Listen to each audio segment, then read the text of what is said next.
Notre association est réunie pour 3 jours à Montligeon sur le thème Pèlerin de l'Espérance et nous préparer à la célébration de l'année jubilaire auquel le pape a donné ce nom.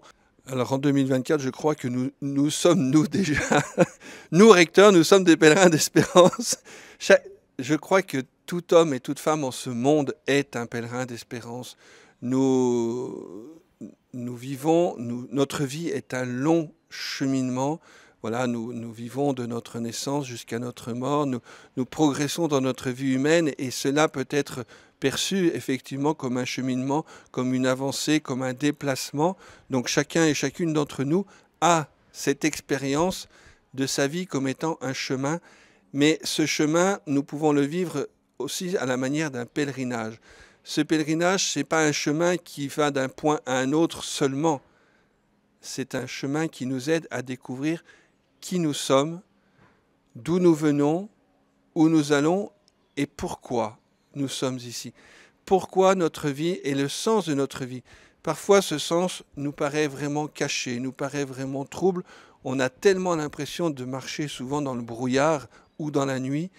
Et nos sanctuaires sont comme des phares qui sont déposés dans le monde, sur les chemins des uns et des autres, où les uns et les autres peuvent se rendre comme des petits phares, comme des petites lumières déposées dans le monde, pour essayer de trouver progressivement un élément de réponse, un lieu où ils peuvent être accueillis, écoutés, réconfortés, comme chacun d'entre nous. Il y a une parole dans la Bible qui dit que, Saint Paul qui nous dit que dans notre détresse, nous sommes réconfortés par Dieu. Et si nous sommes réconfortés par Dieu, c'est pour que nous puissions réconforter ceux qui sont dans la détresse.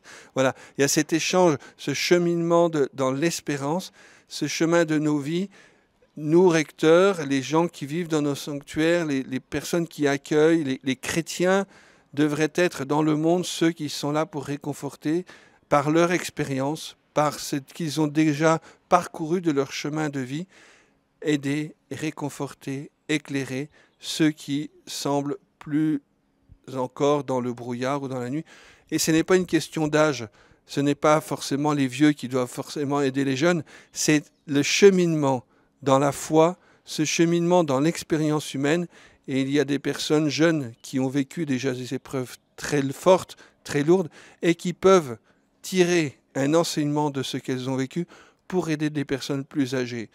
Mon expérience personnelle fait que, en tant que recteur, j'accompagne des personnes qui ont l'âge de mes parents, et pourtant, ils découvrent au quotidien, à chacune de nos rencontres, quelque chose de leur vie, quelque chose qui, dans leur vie, leur était encore un peu dans l'ombre, était encore incompréhensible, était encore inexpliqué. Une épreuve traversée, mais une épreuve traversée dans la douleur peut devenir un chemin d'espérance, une ouverture pour dire « j'ai appris quelque chose, je peux sortir plus fort, je peux sortir plus grand ». Et je vois que dans ces épreuves, dans mon chemin, dans ma vie, quelqu'un marchait à mes côtés, quelqu'un marchait avec moi. Et pour ceux qui croient, ils découvrent que ça peut être Dieu.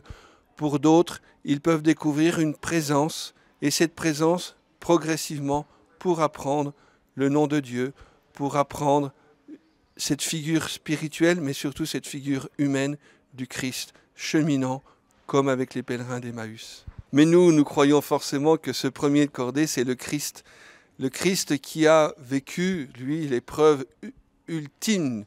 J'allais dire, récemment, je célébrais des obsèques dans ma famille et je disais dans mon homélie que le Christ est celui qui a subi toutes les souffrances, qui a subi le summum de ce que les hommes ont pu imaginer comme supplice pour faire s'ouvrir d'autres hommes, cette croix. Eh bien, le Christ, qui est le Fils de Dieu dans notre foi, ce Christ n'a pas dédaigné subir ce supplice extrême pour partager toute notre condition humaine, pour partager tout ce qui nous touche, tout ce qui peut être la constitution de notre vie.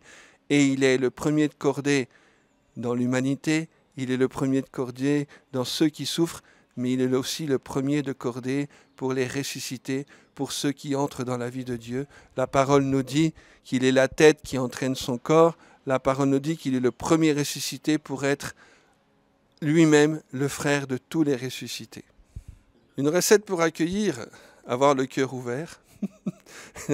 Avoir le cœur ouvert comme le Christ a ouvert son cœur, a laissé ouvrir son cœur. Nous en avons un beau témoignage au sanctuaire de Paray-le-Monial. Avoir soi-même, je crois, fait l'expérience de l'amour de Dieu pour soi. D'avoir découvert que Dieu nous aime inconditionnellement, avoir fait cette expérience de la miséricorde de Dieu. Et cette miséricorde de Dieu, on l'éprouve particulièrement quand nous faisons l'expérience de notre misère, de notre faiblesse.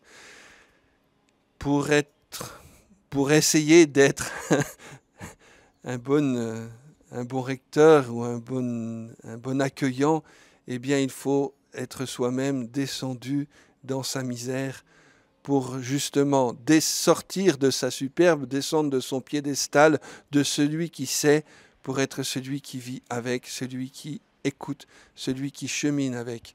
Parce que c'est ce que le Christ a fait. Il est descendu de sa gloire éternelle ou de la gloire du ciel pour vivre ce que nous dit la lettre aux Philippiens, cette condition d'esclave, abandonnant tout pour vivre dans la condition la plus basse de l'humanité, mais pour nous entraîner avec lui à retourner dans cette gloire.